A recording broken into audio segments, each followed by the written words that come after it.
ਮਰੀਜ਼ ਆਉਂਦੇ ਨੇ ਮੇਰੇ ਕੋਲ, ਉਹ ਮੈਨੂੰ ਦੱਸਦੇ ਨੇ ਹਕੀਮ ਸਾਹਿਬ ਸਾਡੇ ਨਾ ਦਰਦ ਸ਼ਕੀਕਾ ਹੋ ਗਿਆ, ਅੱਧੇ ਸਿਰ ਨੂੰ ਦਰਦ ਹੋ ਜਾਂਦੀ ਜਦੋਂ ਅਸਰ ਦਾ ਟਾਈਮ ਹੁੰਦਾ ਹੈ ਨਾ। ਕਈ ਤਾਂ ਕਹਿੰਦੇ ਨੇ ਅਸਰ ਦਾ ਟਾਈਮ ਯਾ ਹੁੰਦਾ ਜਾਂਦਾ ਨਾ, ਤੇ ਦਰਦ ਸਾਨੂੰ ਜਿਹੜਾ ਨਾ ਐਸਾ ਉਵੇਂ ਦਰਦ ਜ਼ਿਆਦਾ ਹੁੰਦੀ ਜਾਂਦੀ, ਤੇ ਰਾਤ ਇਸ਼ਾ ਤੱਕ 9 ਵਜੇ ਤੱਕ 10 ਵਜੇ ਤੱਕ ਬੇਇੰਤਹਾ ਦਰਦ ਰਹਿੰਦੀ। ਤੇ ਬਾਅਦ ਦੋਸਤ ਇਹ ਕਹਿੰਦੇ ਨੇ ਕਿ ਸੁਬਹ ਜਦੋਂ ਸੂਰਜ ਨਿਕਲਦਾ ਹੈ ਨਾ, ਉਹ ਜਿਵੇਂ ਜਿਵੇਂ ਸੂਰਜ ਨਿਕਲਦਾ ਆਉਂਦਾ ਉਵੇਂ ਦਰਦ ਵੀ ਵਧੀ ਜਾਂਦੀ ਹੈ। ਉਹ ਸਾਰਾ ਦਿਨ ਜਿਹੜਾ ਨਾ ਉਹ ਦਰਦ ਸਾਡਾ ਜੀਣਾ ਆਰਾਮ ਕੀਤੀ ਖੜੀ, ਇੰਨੀ ਜ਼ਿਆਦਾ ਤਕਲੀਫ ਹੁੰਦੀ, ਨਾ ਬੈਠਿਆ ਸਕੂਨ ਹੁੰਦਾ ਹੈ, ਨਾ ਸੁੱਤਿਆ ਹੁੰਦਾ, ਨਾ ਟੁਰਦਿਆਂ ਫਿਰਦਿਆਂ ਹੁੰਦਾ ਹੈ, ਇੰਨੀ ਸ਼ਿੱਦਤ ਦੀ ਦਰਦ ਹੁੰਦੀ ਹੈ। ਇਸ ਤਾਂ ਦਮ ਵੀ ਬੜੇ ਕਰਵਾਏ ਨੇ, ਉਹ ਆਂਦੇ ਨੇ ਜਿਵੇਂ ਇਹਦਾ ਦਵਾਈ ਕੋਣੀ, ਇਹਦਾ ਇਲਾਜ ਕੋਣੀ, ਇਹਦਾ ਨਾ ਦਮ ਹੀ ਹੁੰਦਾ ਹੈ, ਤੇ ਫਲਾਣੇ ਪੀਰ ਕੋਲ ਚਲੇ ਜਾਓ, ਤੇ ਫਲਾਣੇ ਮੌਲਵੀ ਕੋਲ ਚਲੇ ਜਾਓ, ਤੇ ਜਾ ਕੇ ਦਮ ਕਰਵਾ ਲਓ, ਤੇ ਬੰਦਾ ਠੀਕ ਹੋ ਜਾਂਦਾ ਹੈ। ਗੱਲ ਠੀਕ ਹੈ, ਦਮ 100 ਵਾਰੀ ਕਰਵਾਓ, ਨੇ ਦਰੂਦ ਪਾਕ ਪੜ੍ਹਨਾ ਜਾਂ ਕੁਰਾਨ ਪਾਕ ਦੀ ਸੂਰਤ ਪੜ੍ਹਨੀ ਹੁੰਦੀ, ਅਸੀਂ ਵੀ ਮੰਨਣ ਵਾਲੇ ਹਾਂ ਇਸ ਚੀਜ਼ ਦੇ। ਲੇਕਿਨ ਅਸਲ ਮਸਲਾ ਇਹ ਹੁੰਦਾ ਹੈ ਵੀ ਉਹਨਾਂ ਦੇ ਦਿਮਾਗ, ਉਹਨਾਂ ਨੂੰ ਨਾ ਅਕਸਰ ਹੈ ਦਿਮਾਗ ਦੇ ਨਾ ਨਜ਼ਲਾ ਹੋ ਗਿਆ, ਜਾਂ ਕੋਈ ਵੀ ਚੀਜ਼ ਇਸ ਤਰ੍ਹਾਂ ਦੀ ਪਾਣੀ ਆ ਗਿਆ, ਠੰਡਾ ਪੀ ਲਿਆ, ਜਾਂ ਜ਼ਿਆਦਾ ਗਰਮ ਚੀਜ਼ ਖਾ ਲਈਏ, ਤਾਂ ਮਿਹਦੇ ਦੇ ਨਾ ਹੀਟ ਦੀ ਵਜ੍ਹਾ ਦੇ ਨਾਲ ਉਹਨਾਂ ਦੇ ਆਹ ਜਿਹੜੇ ਪਿਛਲੇ ਬੈਕ ਹਿੱਸੇ ਹੁੰਦੇ ਨਾ, ਇਹ ਪੱਠੇ, ਇਹਨਾਂ ਦੇ ਖਿਚਾਓ ਆ ਜਾਂਦਾ ਹੈ। ਉਹਦੀ ਵਜ੍ਹਾ ਨਾਲ ਨਾ ਉਹਨਾਂ ਦਾ ਸਿਰ ਭਾਰਾ ਰਹਿੰਦਾ ਹੈ। ਲੇਕਿਨ ਜਦੋਂ ਉਹ ਬਾਅਦ ਪਰਹੇਜ਼ੀ ਜਾਂ ਕੋਈ ਚੀਜ਼ ਕਰਦੇ ਨਾ, ਤਾਂ ਭਾਰੇ ਦੇ ਬਜਾਏ ਫਿਰ ਉਹ ਸ਼ਿੱਦਤ ਦੀ ਦਰਦ ਹੋ ਜਾਂਦੀ ਹੈ ਉਹਨਾਂ ਨੂੰ। ਉਹਨਾਂ ਮਰੀਜ਼ਾਂ ਦਾ ਪਾਣੀ ਅੱਖਾਂ ਦੇ ਵਿੱਚ ਵੀ ਆਉਣ ਲੱਗ ਪੈਂਦਾ। ਬਾਜ਼ ਗਾਤ ਜਿਹੜੇ ਸੌਂਦੇ ਨੇ ਨਾ ਚਾਰਪਾਈ ਦੇ ਉੱਤੇ, ਪਿਛਾ ਇੱਕ ਪਾਸੇ ਹੀ ਬੰਦਾ ਪਾਸੇ ਪੰਨੇ ਸੌਂ ਹੀ ਜਾਂਦਾ ਹੈ, ਸੌਂਦੇ ਨੇ, ਤੇ ਉਹਨਾਂ ਨਾ ਉਹ ਇੱਕ ਸਾਈਡ ਤੋਂ ਨਾਸ ਵੀ ਬੰਦ ਹੋ ਜਾਂਦੀ ਹੈ, ਪਾਣੀ ਨਹੀਂ ਨੱਕ ਚੋਂ ਆਉਂਦਾ, ਨਾ ਉਹਨਾਂ ਨੂੰ ਨਜ਼ਲਾ ਹੁੰਦਾ ਹੈ, ਨਾ ਖਾਂਸੀ ਹੁੰਦੀ ਹੈ। ਲੇਕਿਨ ਉਹਨਾਂ ਨਾਲ ਦੂਸਰੇ ਪਾਸੇ ਕਰਨ ਤੋਂ ਹੁੰਦਾ, ਲੇਕਿਨ ਭਾਰਾ ਹੁੰਦਾ ਹੈ ਜਿਸਮ ਸੁੱਤਿਆਂ ਪਿਆ। ਉਸ ਤੋਂ ਬਾਅਦ ਅਗਰ ਉਹ ਕੋਈ ਚੀਜ਼ ਖਾਂਦੇ ਪੀਂਦੇ ਨਾ, ਤੇ ਖਾਵਣ ਵੀ ਬਾਅਦ ਜ਼ਾਇਕਾ ਯਾਦ ਬਾਅਦ ਮਜ਼ਾ ਦੀ ਚੀਜ਼ ਲੱਗਦੀ, ਕੋਈ ਲਜ਼ਤ ਵਾਲੀ ਚੀਜ਼ ਨਹੀਂ ਹੁੰਦੀ, ਉਹ ਬੜੇ ਪਰੇਸ਼ਾਨ ਹੁੰਦੇ ਨੇ। ਤਾਂ ਉਹਨਾਂ ਮਰੀਜ਼ਾਂ ਵਾਸਤੇ ਅਸੀਂ ਤੁਹਾਨੂੰ ਨੁਸਖਾ ਦੱਸਣਾ ਹੈ। ਨੁਸਖੇ ਤੋਂ ਪਹਿਲੇ ਮੇਰਾ YouTube ਚੈਨਲ ਸਬਸਕ੍ਰਾਈਬ ਕਰ ਲਓ, ਫੇਸਬੁੱਕ ਦਾ ਪੇਜ ਵੀ ਫਾਲੋ ਕਰ ਲਓ। ਨੁਸਖਾ ਹੈਗਾ ਜੇ ਸਿਰਫ 3 ਚੀਜ਼ਾਂ ਦਾ ਜੁਜ਼ ਹੈ: ਉਸਤੋਖਦੂਸ, ਕਸ਼ਨੀਜ਼। ਉਸਤੋਖਦੂਸ ਤੁਸੀਂ ਲੈਣੀ 3 ਤੋਲੇ, ਕਸ਼ਨੀਜ਼ ਲੈਣੀ ਜੇ 2 ਤੋਲੇ। ਕਾਲੀਆਂ ਮਿਰਚਾਂ ਤੁਸੀਂ ਗਿਣ ਤੇ 36 ਪਾਣੀਆਂ ਨੇ। 36 ਮਿਰਚ ਕਾਲੀ ਲੈਣੀ, ਫਿਲ ਸਿਆਹ ਵੀ ਬੋਲਦੇ ਨੇ ਉਹਨੂੰ। ਉਹਨੂੰ ਤੁਸੀਂ ਲੈ ਗਏ ਤੇ ਇਹਨਾਂ ਦਾ ਤੁਸੀਂ ਬਿਲਕੁਲ ਬਰੀਕ ਪਾਊਡਰ ਕਰ ਲੈਣਾ। ਬਰੀਕ ਪਾਊਡਰ ਕਰਨ ਤੋਂ ਬਾਅਦ ਉਹਦੇ ਤੁਸੀਂ 500 ਮਿਲੀਗ੍ਰਾਮ ਦਾ ਕੈਪਸੂਲ ਭਰ ਲੈਣਾ।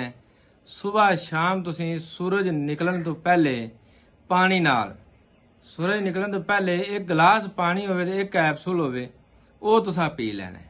ਇਨਸ਼ਾਅੱਲਾ ਪਹਿਲਾ ਕੈਪਸੂਲ ਪੀਵੋਗੇ ਨਾ, ਉਹਦੇ ਨਾਲ ਤੁਹਾਡੀ ਦਰਦ ਖਤਮ ਹੋ ਜਾਏਗੀ। ਖਤਮ 2 ਮਿੰਟ ਗੁਜ਼ਰ ਜਾਣ, ਜਾਂ ਮਿੰਟ ਗੁਜ਼ਰੇ, ਜਾਂ 2 ਮਿੰਟ ਗੁਜ਼ਰ ਜਾਣ।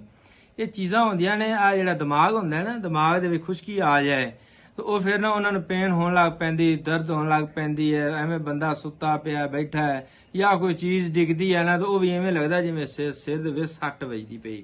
ਉਹ ਦਿਮਾਗ ਕਮਜ਼ੋਰ ਹੋਣ ਦੀ ਸਾਰੀ ਨਿਸ਼ਾਨੀ ਹੁੰਦੀ ਹੈ। ਤੇ ਤੁਸੀਂ ਇਹ ਜਿਹੜੀ ਚੀਜ਼ ਹੈ, ਇਹ ਕਮ ਅਜ਼ ਕਮ ਕੋਈ 10-15 ਦਿਨ ਖਾ ਲਿਆ ਜੇ। ਇਹਦੇ ਨਾਲ ਜਨਾਬ ਤੁਹਾਡੀ ਨਜ਼ਰ ਤੇ ਵੀ ਅਸਰ ਹੋਏਗਾ, ਤੇਜ਼ ਕਰੇਗਾ। ਜਿਹੜਾ ਤੁਹਾਨੂੰ ਵੇਖਿਆ ਧੁੰਦਲਾ ਨਜ਼ਰ ਆਉਂਦਾ ਨਾ, ਤੇ ਚੱਕਰ ਆਉਂਦੇ ਨੇ ਦਿਮਾਗ ਨੂੰ, ਤੁਹਾਡੇ ਇਨਸ਼ਾਅੱਲਾ ਚੱਕਰ ਵੀ ਖਤਮ ਹੋਣਗੇ, ਉਹ ਧੁੰਦਲਾਪਨ ਵੀ ਖਤਮ ਹੋ ਜਾਏਗਾ। ਆ ਜਿਹੜੀ ਬਾਰ-ਬਾਰ ਆਏ ਦਿਨ ਦਰਦ, ਹਫਤਾ ਦਰਦ ਰਹੇ, 2 ਦਿਨ ਰਹੀ, 3 ਦਿਨ ਰਹੀ, ਇਹ ਜਿਹੜੀ ਦਰਦ ਹੈ ਨਾ, ਇਹਦੇ ਤੇ ਤੁਹਾਡੀ ਮੁਸਤਕਿਲ ਵਾਸਤੇ ਜਾਨ ਛੁੱਟ ਜਾਏਗੀ। ਜਦੋਂ ਵੀ ਤੁਹਾਨੂੰ ਵੇਖੋ ਨਾ, ਸਾਲ ਬਾਅਦ ਜਾਂ 6 ਮਹੀਨੇ ਬਾਅਦ, ਜਾਂ ਜਦੋਂ ਮਾੜੀ ਮੋਟੀ ਤੁਹਾਨੂੰ ਤਕਲੀਫ ਮਹਿਸੂਸ ਹੁੰਦੀ ਹੈ ਜਾਂ ਮਹਿਸੂਸ ਕਰ ਰਹੇ ਜੇ, ਤੁਸੀਂ ਕੀ ਕੰਮ ਕਰਨਾ ਹੈ? ਦਿਮਾਗ ਦੀ ਕਮਜ਼ੋਰੀ ਹੈ, ਕੋਈ ਚੀਜ਼ ਯਾਦ ਨਹੀਂ ਰਹਿੰਦੀ। ਵੱਡੀ ਗੱਲ ਹੈ ਵੀ ਅੱਜ ਕੱਲ੍ਹ ਯਾਦਾਸ਼ਤ ਬੜੀ ਕਮਜ਼ੋਰ ਹੈ, ਯਾਦ ਕੋਈ ਚੀਜ਼ ਨਹੀਂ ਆਉਂਦੀ। ਉਸ ਵਾਸਤੇ ਉਹ ਵੀ ਦਿਮਾਗ ਦੀ ਕਮਜ਼ੋਰੀ ਹੁੰਦੀ ਹੈ। ਬਲੱਡ ਪ੍ਰੈਸ਼ਰ ਦਾ ਹਾਈ ਹੁੰਦਾ ਹੈ, ਇਹਦੇ ਨਾਲ ਤੁਹਾਡਾ ਬਲੱਡ ਪ੍ਰੈਸ਼ਰ ਵੀ ਠੀਕ ਹੋਣਾ ਹੈ, ਆਪਦੀ ਅਸਲ ਜਗ੍ਹਾ ਤੇ ਆਵੇਗਾ ਇਨਸ਼ਾਅੱਲਾ। ਜਿੰਨਾ 120 ਹੁੰਦਾ ਹੈ, 120/80 ਇਨਸ਼ਾਅੱਲਾ ਇੰਨਾ ਹੀ ਆਵੇਗਾ, ਨਾ ਵੱਧਦਾ ਨਾ ਘਟਦਾ। ਤੁਸੀਂ ਇਹ 3 ਚੀਜ਼ਾਂ ਨੇ। ਨੁਸਖਾ ਜਿਹੜਾ ਦੁਬਾਰਾ ਮੈਂ ਫਿਰ ਰਿਪੀਟ ਕਰ ਦੇਣਾ: ਉਸਤੋਖਦੂਸ 3 ਤੋਲਾ, ਕਸ਼ਨੀਜ਼ 2 ਤੋਲਾ, ਫਿਲ ਸਿਆਹ ਇਹ 36 ਅਦਦ। ਇਹਨਾਂ ਨੂੰ ਤੁਸੀਂ ਬਰੀਕ ਪਾਊਡਰ ਕਰਕੇ ਸਵੇਰ ਸ਼ਾਮ 500 ਮਿਲੀਗ੍ਰਾਮ ਦਾ ਕੈਪਸੂਲ ਭਰਨਾ ਹੈ। ਭਰ ਕੇ ਇਹ ਤੁਸੀਂ ਖਾਲੀ ਪੇਟ ਸੂਰਜ ਨਿਕਲਣ ਤੋਂ ਪਹਿਲੇ ਖਾਣਾ ਹੈ। ਰਾਤ ਤੁਸੀਂ ਸ਼ਾਮ ਨੂੰ ਮਗਰਬ ਤੋਂ ਬਾਅਦ ਖਾਣਾ ਹੈ, ਜਿਸਲੇ ਸੂਰਜ ਗਰੂਬ ਹੋ ਜਾਵੇ ਉਸ ਟਾਈਮ ਤੁਸੀਂ ਇਹ ਖਾ ਲੈਣਾ।